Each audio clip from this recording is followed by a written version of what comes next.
600 अमेरिकी सैनिकों के मारे जाने का दावा। ईरानी सांसद महमूद नबावियन का यह दावा है। मौत के आंकड़े अमेरिकी सरकार छिपा रही है। मौत के दावों पर ईरान इंटरनेशनल की ये रिपोर्ट।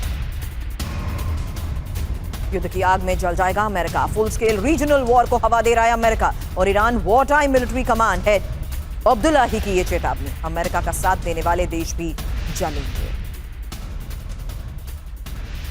तो जंग की आग जहां ईरान का अल्टीमेटम है। Iran war time military command head Abdullahi की ये चेतावनी है। ईरान से युद्ध की आग में जल जाएगा अमेरिका और अमेरिका का साथ देने वाले देश भी जंग में झुलस जाएंगे। हालांकि अमेरिका के साथ सहयोग पर विचार करे मुस्लिम देश और खाड़ी में रीजनल वॉर को अमेरिका हवा दे रहा है।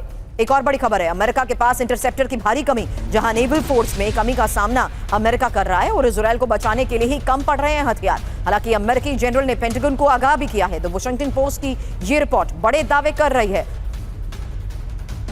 और दावा है अमेरिकी मिसाइल्स खत्म, हमले रोकना अब मुश्किल। जहां पश्चिम एशिया में खत्म होने की कगार पर अमेरिका का सैन्य भंडार और इंटरसेप्टर मिसाइलों और नेवल फोर्स में कमी का सामना अमेरिका कर रहा है। ईरान के हमलों से इजरायल को बचाने के लिए कम पड़ रहे हैं हथियार और US European command chief general Alexis Grynkewich ने पेंटागन को यह चेतावनी दी है। इजरायल और अमेरिकी ठिकानों में किसी एक को चुनना पड़ेगा और ईरान जंग में 50% से ज्यादा पेट्रियट इंटरसेप्टर खत्म हो चुके हैं। अब पांडे सर, एक सवाल मैं आपसे इसलिए पहले कर रही हूं क्योंकि अमेरिका के फैसलों में यह सबसे बड़ी वजह मानी जा रही है डोनाल्ड ट्रंप को देखते हुए हथियारों की कमी और उनको लेकर अमेरिका जिस स्तर पर वल्नरेबल हो चुका है, यही एक सबसे बड़ी वजह मानी जा रही है कि वो सीधे ईरान के ऊपर अगले फेज ऑफ ऑपरेशन की शुरुआत नहीं कर रहा, सिर्फ प्रोजेक्शन और दबाव बनाने की कोशिश में है।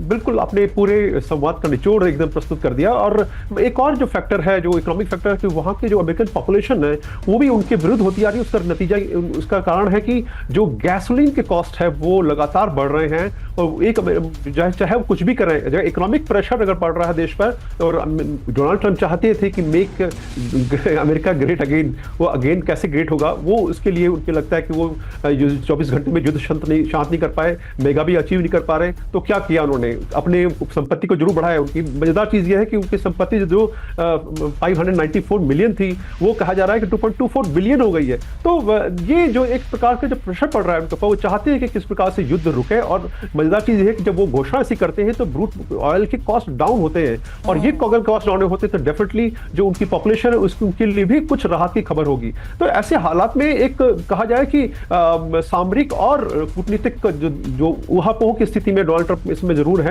और देखना होगा कि बहुत बड़े खिलाड़ी हैं, व्यवसायी हैं, तो वो अपनी चालों को बहुत संभल के सोच समझ के चलते हैं। साथ में जिस प्रकार का वो वाक्य चातुर्य प्रस्तुत करते हैं, अपना कहते हैं कुछ और है, होता जमीन पर कुछ और है, तो ये बड़ा भ्रमित कर देता है कि लोगों को कि एक्चुअली होने क्या जा रहा है। यही वजह है सर, इन बयानों को हम उस आधार पर समझने की कोशिश करते हैं जहां पर बड़ी सैन्य मूवमेंट के साथ साथ बड़े दावे किए जाते हैं और उसके लिए यही समझाने के लिए आप तीनों ने वक्त निकाला, उसके लिए बहुत बहुत शुक्रिया आज हमें फुल एंड फाइनल में ज्वाइन करने के लिए।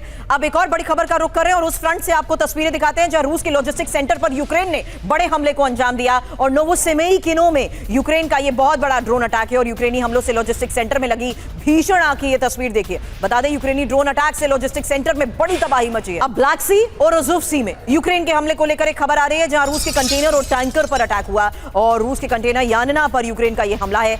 1 लाख टन क्षमता वाले कंटेनर पर हमला। वहीं रूस की तेल रिफाइनरी पर भी बड़े हमले जारी हैं और सारातोव तेल रिफाइनरी पर यूक्रेन का ड्रोन अटैक हुआ। यूक्रेन के हमले के बाद रिफाइनरी में बड़े धमाके की एक और तस्वीर सामने आई है। ड्रोन अटैक के बाद तेल रिफाइनरी में लगी बड़ी आग। वहीं रूस के एंगल्स एयरबेस पर भी यूक्रेन ने बड़े हमले को अंजाम दिया। इस एयरबेस पर ड्रोन अटैक के बाद कैसे धमाका हुआ उसकी तस्वीर देखिए। यूक्रेन के हमले के बाद एयरबेस में भीषण आग लग गई।